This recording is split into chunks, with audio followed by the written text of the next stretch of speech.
Good morning, everybody. It's your boy D Mac, and I'm back. So let's talk. So y'all like my new little get up? Hey, little brother clean up a little bit nice, huh? Okay, so let's get into it. First off, I want to say thank you to everybody. My page is growing. My subscribers are growing. Everything is just blowing up, man, and it's not overwhelming to me, but it is a surprise. And I appreciate all the love. I'm trying to grow the page. I'm trying to get better background, better quality videos for you guys so I can really deliver to you what I want to deliver to you. So all of that is coming in. I'm glad that you guys on the ground level getting to see this thing progress into what it's going to eventually end up being. So I'm excited and I thank you all. Don't forget to come in and smash up those likes. Go ahead and subscribe and share. And if you feel like throwing a donation, then go ahead and drop a donation. That Cash App is $KK Mackin. That's KKMACKIN if you feel it in your heart to donate. All right, now let me get into my topic for this morning. So this morning I wanted to talk about modern day slavery or neo-slavery.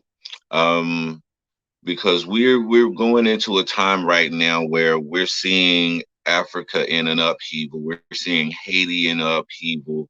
We're seeing all of this turmoil around the world, and we're wondering why are these people so angry? What's going on that's causing these people to go against their government like they're going.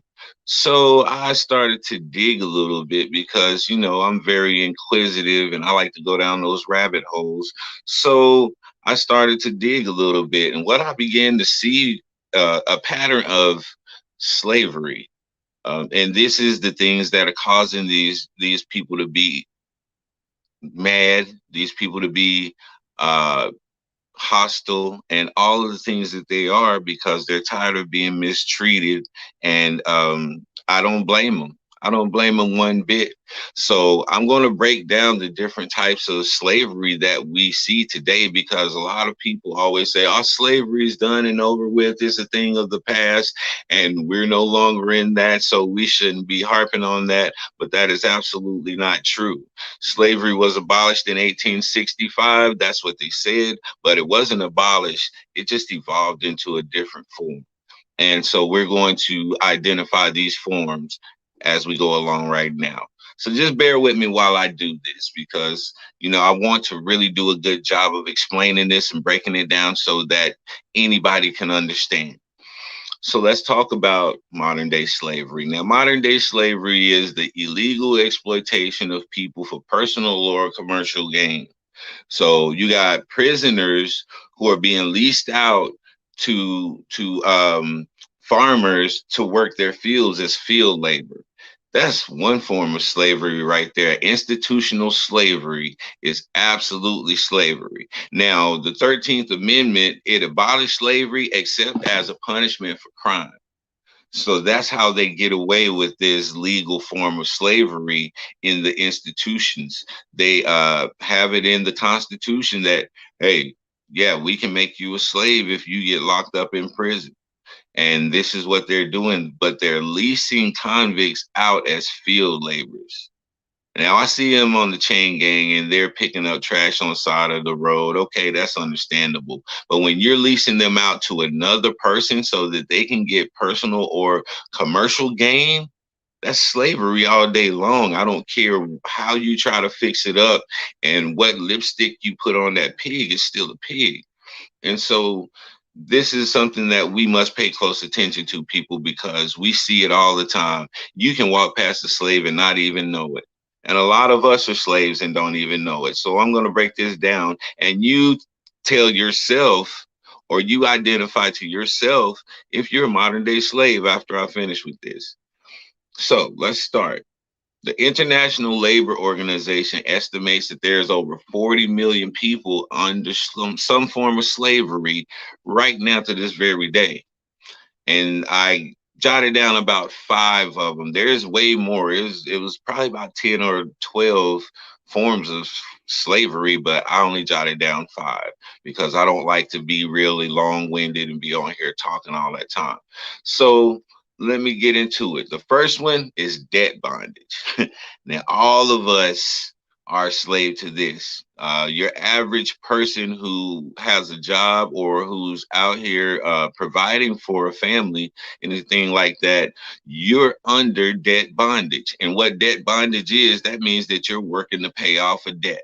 And you can, so have you ever got one of those payday loans? Man, so many people right now are still under debt bondage for these payday loans. And that's because you come under a hard time, you're going through difficult stuff, you go in and you get a payday loan, and the interest rate on that payday loan is so ridiculous that you end up paying back almost double of what you borrowed. And sometimes people get in a bind to where they find themselves working to pay back these debts, and they're not able to even pay their bills, so they're still behind, and they haven't gained anything from it. So that's a form of slavery. And that's absolutely something that's prevalent in the United States, very much so in our system. It's a global thing, but in the United States, I can run into, out of the 10 people that I run to in an hour, I bet you 7 of them have dealt with this type of bondage. And we're constantly being put under bondage for debt. And going into the debt bondage, that is designed because the government, our U.S. government, borrows money from the Federal Reserve based on the earning potential of the American citizen. That's why you have a Social Security number, because your Social Security number is actually a bank account number that the government uses to borrow money from the Federal Reserve. So whenever they go to borrow money here, we have this much collateral to borrow for. And your earning potential, I don't know what they estimate it as, but whatever it is, they're able to borrow on that. And that's crazy. That is a very crazy thing. And so this is why America likes to keep us in debt. They always promote debt. They always promote us being in some type of debt. Why? Because the more debt that we're in, the more collateral we become, and the more they can borrow from the Federal Reserve to do whatever they want to do, because they never spend that money or invest that money back into us. And you see by the failing, crumbling infrastructure that it's not going towards infrastructure at all. So all of this money that the government is borrowing from the Federal Reserve, what is it really going towards if it's not going towards our infrastructure, our schools, our children, and things like that?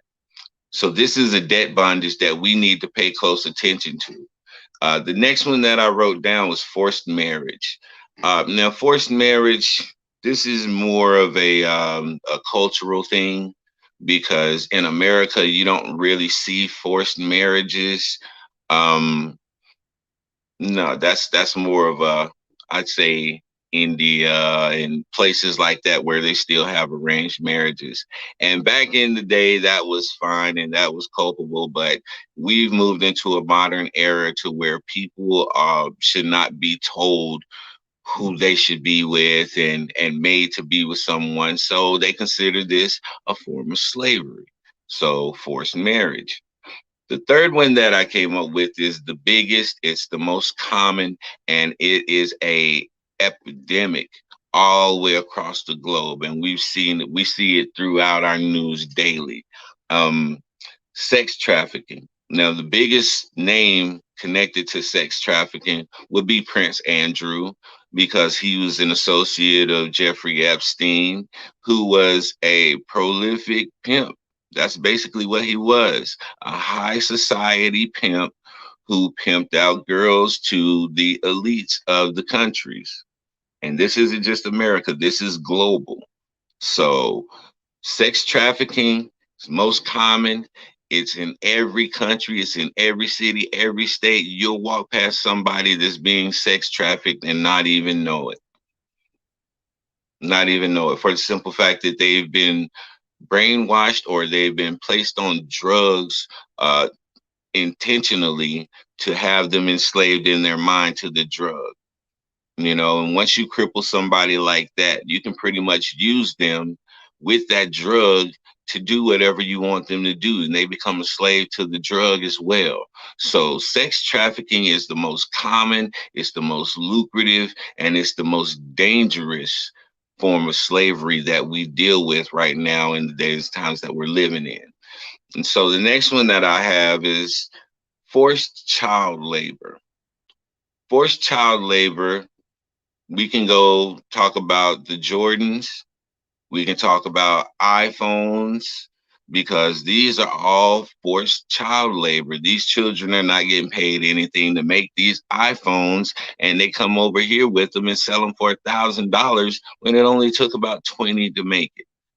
And the same thing with the Jordans. It take pennies on the dollar to make, but they have these kids over here slaving constantly to make these Jordans that y'all love so much. And these children over here dying for pennies making Jordans, while y'all are over here murdering each other in the streets over those same Jordans. The children are dying on this end and children are dying on that end. And it's a great plan for the enemy to go ahead and take us out. So y'all keep it up with that. The next one I wanted to say, as far as forced child labor, and I added this myself because this is a personal experience and things that I witnessed growing up in my own neighborhood. Drug dealing. Drug dealers will get little kids, preferably a little cousin or a son or whatever, and they'll have that kid moving dope for them. They'll have them pushing dope. They'll have them taking money or drugs to somebody because you're a kid and the police aren't going to suspect you of having anything on you. But these kids are under strict rules. They're under strict supervision by these drug dealers, and they're being brainwashed and being taught to become poison in their neighborhoods. And they have no other choice in the matter because they're a child. They can't refuse.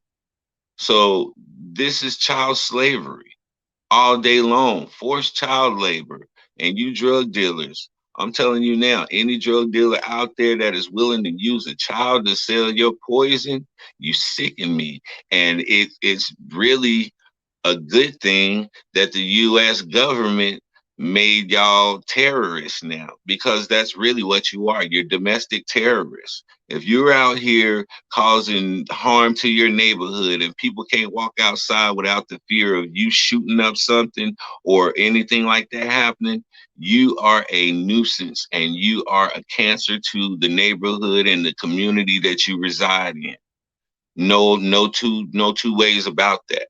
Let's just go ahead and say it for what it is. The time for glorifying gangs is over with. We don't do that no more. Y'all time is over with. It's time to get rid of this, because this is what's destroying our neighborhoods. This is what's destroying our children, luring our children into that lifestyle because they glorify it so much in the music and on the TV screen.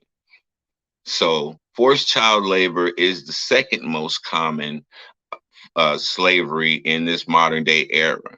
Now, the last one that I wrote down doesn't really pertain to the United States that much. This is more for Africa and places like that, because child soldiers, this is something that Africa is absolutely known for.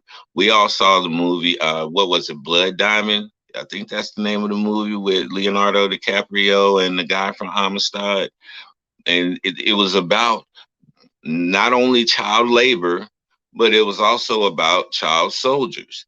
And this man's son was brainwashed, taken away from him, stripped away from him, taken with these militia groups, brainwashed, put on drugs on purpose, and told that he had to go and kill the Sunnis or I forget what faction it was, but this was the basis of the story.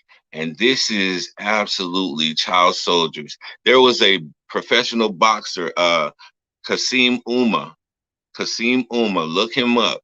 He has a story that is so amazing. He was a refugee from Africa. Well, he was in Africa. His parents were murdered in war. He had to go and fight in these wars when he was kidnapped. And the only way that he could think to get away was to find a way to America so that he could fight. And this young man found his way to America and he became a professional boxer. And when he became a professional boxer, the earnings that he made went towards helping these children get out of these militias and helping the government to fight back against these types of things, the child labor and the child and all of that stuff. So dealing with a world full of slavery.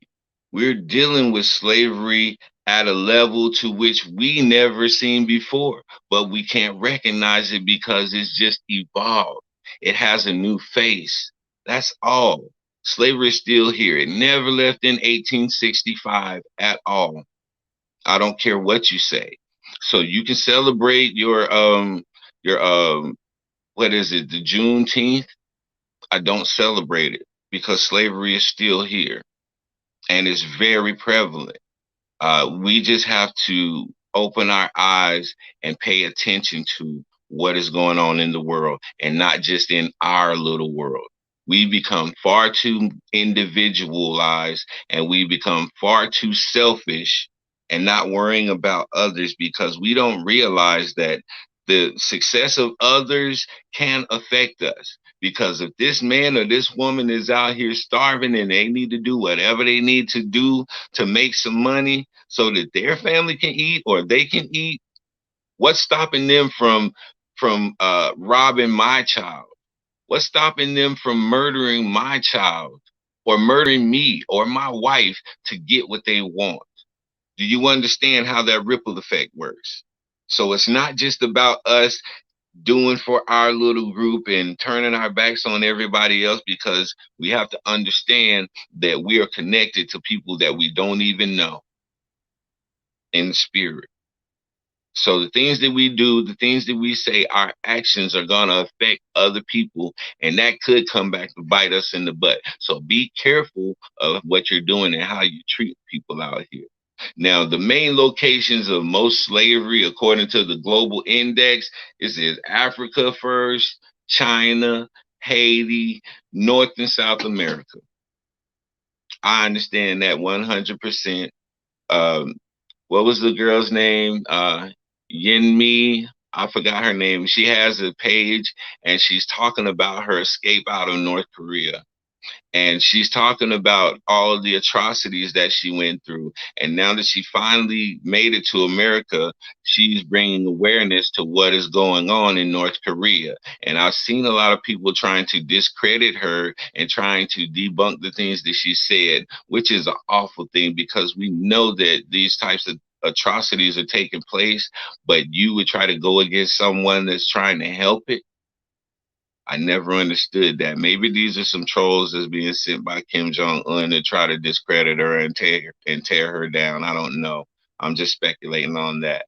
But we know that North Korea, China, and Haiti. We're looking at Haiti right now with the melee that's going on because of President Moise's murder. Um, it's crazy. I've already talked about Africa and back to Haiti because I mentioned this before, but this is a prime example. Okay, so in Haiti, you had the Clinton Foundation who's over there. One of their representatives got caught at the border of Haiti with 13 children that she said she was taking to um, help them to become better. They were going to bring them to America and give them an education and give them everything so that they could come back and give to their communities because their families were dead and they were refugees. Come to find out, those children's family were not dead at all. And these kids were being taken to be used in a sex trafficking ring. And so this woman was arrested right there at the border with those 13 children. Yeah, this happened. You can look it up. It's public record all day long. I don't have to make nothing up because I'm not on here trying to be nobody. So just go look it up for yourself if you don't believe what Mac is telling you. All right. So this is my final conclusion on this. Slavery didn't end in 1865. It just evolved. It's still here. It's still very prevalent in our society. And we all fall under some type of slavery, whether it's debt, whether it's forced marriage, whether it's sex trafficking, whether it's child labor, whether it's child soldiering. Anybody who is illegally exploiting someone for personal or commercial gain is subjecting that person to slavery. So don't sit here and come out of your mouth and say, oh, slavery is a thing of the past. We don't deal with it no more. That's an absolute lie. Slavery is alive and well and probably stronger today than it was back then because it's more covert and nobody's really fighting against it because it's so covert. So pay attention to what's going on in your society because you never know when you could be the difference between a child being sex trafficked and having a decent life. This is your boy D Mac. Sticks and stones can break your bones, but the word will always heal you. I'm out.